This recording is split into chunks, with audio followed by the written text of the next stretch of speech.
Hi, this is Vince Daniels. Welcome to Retiring to Greece, or We Retired to Greece. In 2017, my wife and I decided to retire and move to Greece.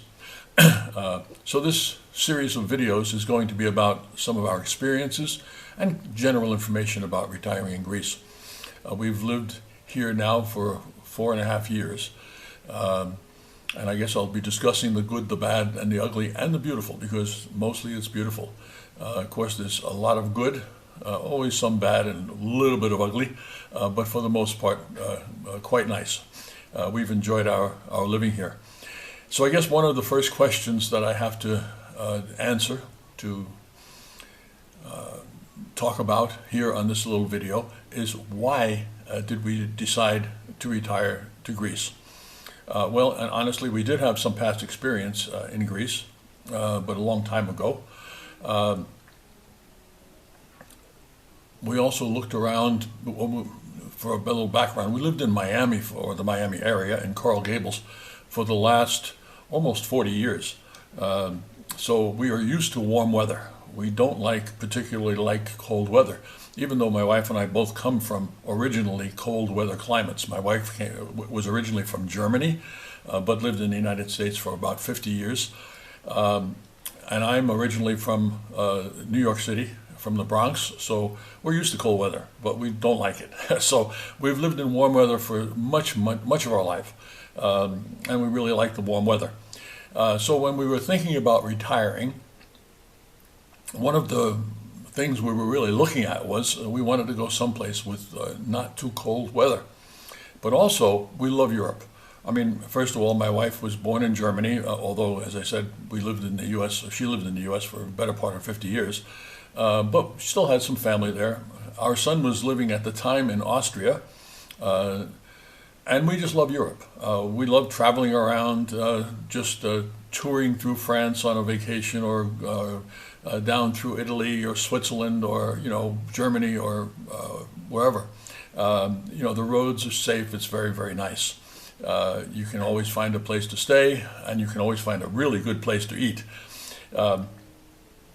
So we looked around at Europe and said, well, what would be the warmest areas that we could live in? And the three that we came up with was southern Spain, southern Italy, and southern Greece. France gets too cold for us in the winter, although we love France a lot, but it gets too cold in the winter. So at any rate, we looked at Spain. I've been to southern Spain. I really didn't like it that much for myself, so I took that off the list. And then we looked at Italy. And when you're considering southern Italy, you're really talking about probably Sicily and the bottom of the boot. And I must admit, my mother's roots are Italian. My grandfather migrated from Italy to the United States as a boy. My grandmother, her parents migrated from Italy to the United States. So I have a background in Italy, and we've traveled there. In fact, we went on our honeymoon to Italy. So we had a good experiences in Italy, and we loved the food and the culture and everything. But I don't know why, but I read some things about if you move to Sicily, you really have to be worried about, mafia type things where they will come and want you to pay money in order not to be robbed, or things like that, which I guess is the same as paying for insurance. But in Greece, we had experience. We actually lived in Greece before, but a long time ago. It was a totally different Greece from what it is today. When I was in the Army, I had just come back from Vietnam as a young second lieutenant, and I was in Air Defense Artillery, so we were at Fort Bliss, Texas, going through Officer Basic Course training and waiting for orders on our next duty assignment. And the openings came in one day. We'd been waiting for over a month, I think, and openings came in, and there were several openings. But one of them was in Greece, and I was asked if we'd like to serve in Greece. Well, we had very little idea of what Greece was all about, except we knew something of the ancient history, but that was about it. But it seemed like an interesting place to be able to go. Climate seemed to be similar to that in El Paso, Texas, where we were at the moment. So we said, sure, we'll do it. So we ended up coming to Greece. Our experience was a little different because, of course, we weren't living on the economy, so to speak, in Greece. We had an apartment in Greece, in Glyfada, outside of Athens, but there was a big military base there at the time. Air Force and Navy was around too. I was in the Army, and there weren't too many Army people there, but the Air Force Base had a great PX, a base exchange, where we could go shopping. So we didn't really get to experience shopping in Greek stores or Greek grocery stores too much, although we went shopping for all the types of other things. Also, most of our friends were Americans, although I made a few Greek friends too, so that was good. I'm a ham radio operator, so I got involved. Once I got my license, I got involved with ham radio in Greece and made some friends that way. I'll talk about that more in a future episode. Assuming this one is acceptable and people actually watch it. So at any rate, we enjoyed living there. I started taking a course at the airbase in Greek, but then I thought to myself, I'll never use Greek again. Why would I want to do that? And I already had been through training in Polish language and in German language. So I spoke Polish and German, so I thought, that's sufficient, right? So at any rate, we lived in Greece. It was a totally different Greece from what it is today. It was still much more, I would say Middle Eastern, which really, I guess, would be Byzantine, because the Byzantine Empire ruled Greece and all of that area. And Turkey, then the Ottoman Empire, then ruled Greece.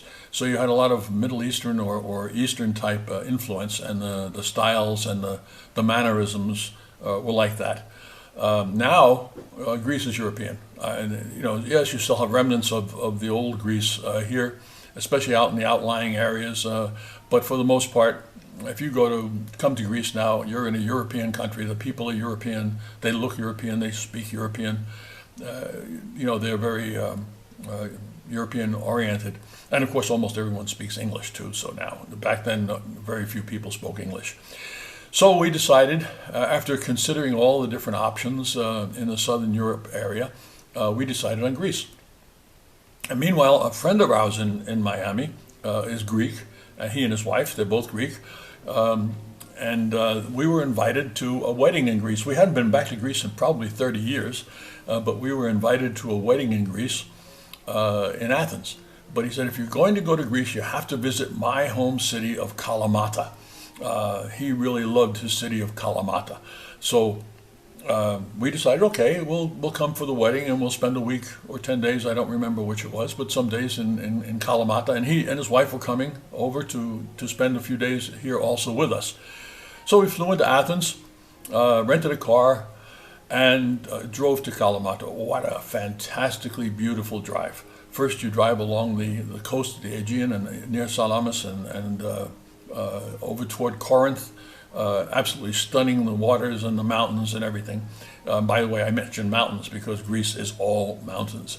So then we head south through the Peloponnese. This is that large landmass. It's a peninsula, but it's only connected to the mainland by the little isthmus there at Corinth with the canal going through it, which you may have heard about. And we drove through this absolutely gorgeous 2 hours of beautiful driving on a highway, super highway, different from when we lived here before because it was all little mountain roads. Now it was a highway from, coming in from Athens. What used to be an at least 8 hour trip from Athens to Kalamata was now 3 hours, or 2.5 hours if you, sped it up a little bit.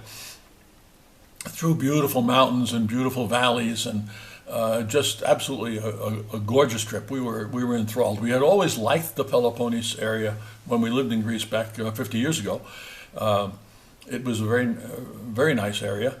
When we took our little vacations, we came here. Of course, it's full of history too. This is where so much of Greek history was from the Peloponnese area. You have of course, Olympia is here, where the Olympic Games started, a beautiful place to visit. Mycenae, from the old Mycenaean era, back, 3,500 years ago or so.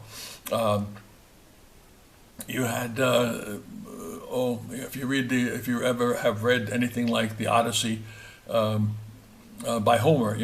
Most of it takes place in the Peloponnese. So it's a region that's very, very historical, very beautiful, very interesting.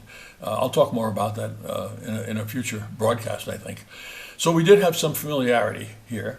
We knew that Kalamata had a moderate climate. It isn't warm like Miami or like Florida.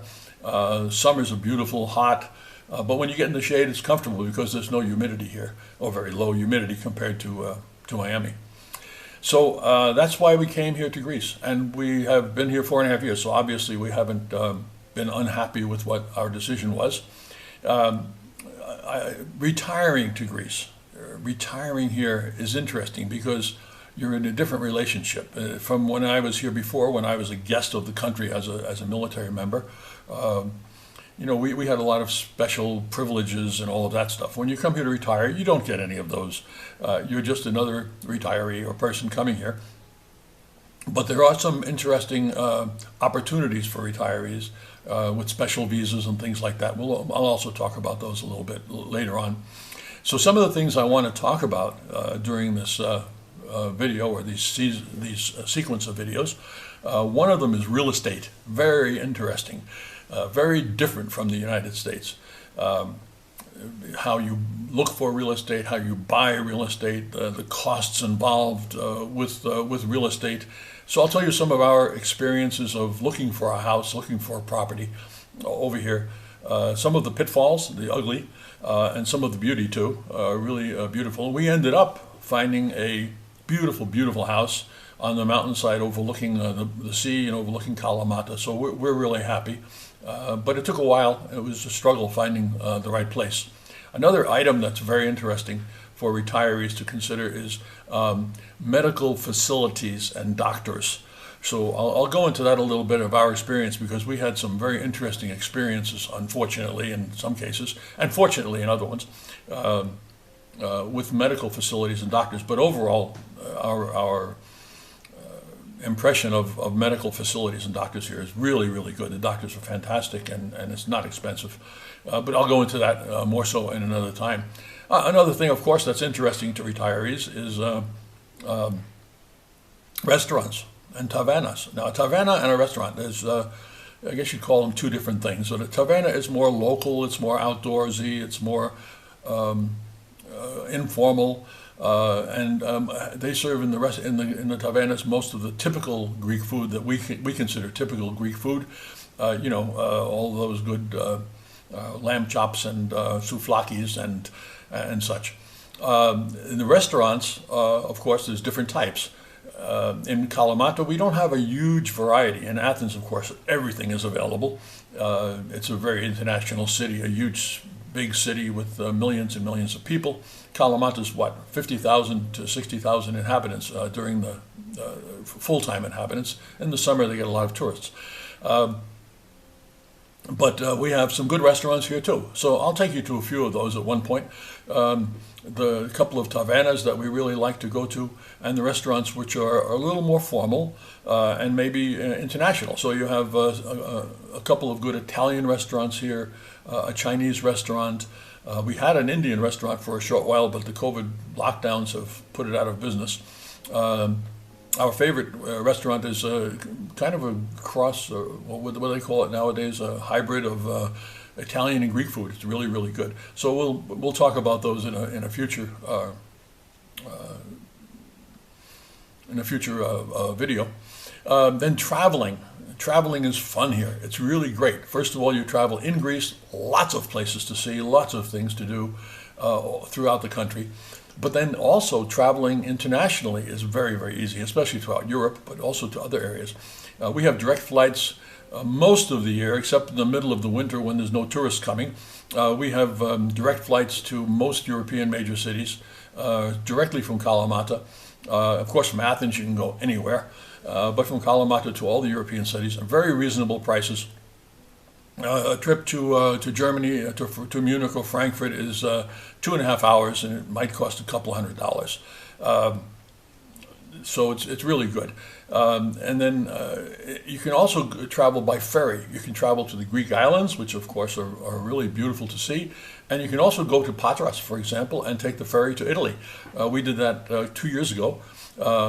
We went to Patras, got there in the afternoon, got on the ferry in the evening, had something to eat, and in the morning we were in Brindisi, Italy. And we just drove around southern Italy and had a blast. I might tell you a little bit more about that later on. Another item that we'll cover is language and culture. Of course, the Greek language is Greek. I say it's Greek to me, right? Well, it's a different language. It's difficult to pick up in the beginning because of the accents are very strange. The vocabulary is very different from our vocabulary, but then again, so is German vocabulary or Polish vocabulary, where I have experience. And the culture, of course, is a bit different. There are different cultural items, although it's much more European now, as I said, than it used to be. But there's still cultural differences involved. I'll talk a little bit about some of those also. Take a peek at my screen here. Oh, yes. Nobody is interested in shopping, but we will talk about shopping too.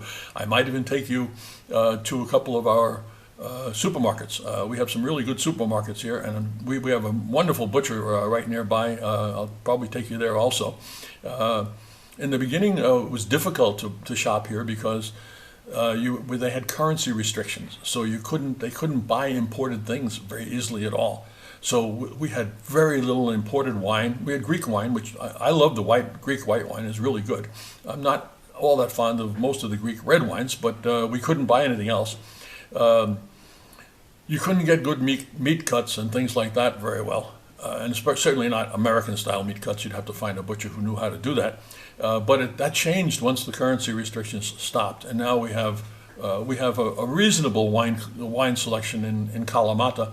But in Athens, of course, you can buy anything, and they'll ship it to any part of Greece. So you can buy great French, Italian, South African, New Zealand, and American wines through Athens. So shopping is interesting. And of course, then there's clothing shopping and all the rest of that. I'll address that a little bit too. And then one of the uglies is taxes and visas and utilities. Oh boy, that's an interesting story. Taxes, there's taxes, and you're going to pay them. The sales tax here in Greece currently is 24%. So anything you buy, you're basically paying 24% tax on it. More about taxes later and house taxes, although they're coming down. They just said they're reducing house taxes. Visas, I'm not an expert on visas. I know that what our visa is, it's called, I think they call it the golden visa. It's where if you invest $250,000 in Greece, either buying a house or in a business, you can get a 5-year visa, and then it can be renewed. So that's what we came in under. And then there's utilities. That's a surprise in Greece because they're fairly expensive. Electricity is not cheap here. Water, well, we're in a very interesting situation because we live, what is it, about 750 feet above sea level on the side of the mountain. So our water is very expensive because it has to be pumped up here. More about that in a future. Some of the problems we've had there, interesting problems that we never expected, but we'll go over those in a future video. And then the last item on my list there is legalities and legal things. We've had some problems. We have a very good lawyer, thank goodness, but we've had problems on the legal side. But she's helped us through most of it, and we're still going through it. But that's a topic for another day. Excuse me. I have to cut that out, I guess, when I edit this. So that's it. We're really happy here. We enjoy it. We don't like winter because it is cold for a couple of months or 3 months. It's pretty chilly. I think next year we're going to try to take a trip down to Egypt in January so we can get away from it for a little while. It doesn't snow in Kalamata. Athens had snow this year, quite a bit of snow. But Kalamata, we had one day, I took pictures of it because we had actual snow flurries, which we very, very rarely see. So the weather here in Kalamata is pretty good. So I'm going to end it for today and make it a short video. just to give you an idea of retiring in Greece and what we'd like to be able to cover. Hopefully we'll have some good stories in there that you'll enjoy and be able to learn from and be able to make a decision on your own if you want to come. By the way, we are not of Greek descent on either side. A lot of Greeks here, people who come to Greece, move to Greece, have Greek background. They parents or grandparents were Greek, so they speak a little Greek, or maybe more than a little, and they might move to Greece. But in our case, we weren't. We were not Greek. The only background we had was when we were here in the Army 50 years ago. So it's been an interesting excursion for us. So all the best for today. As they say in Greece, kalimera. Language is another thing I'll talk about in a future video. Okay, thank you very much and have a wonderful day.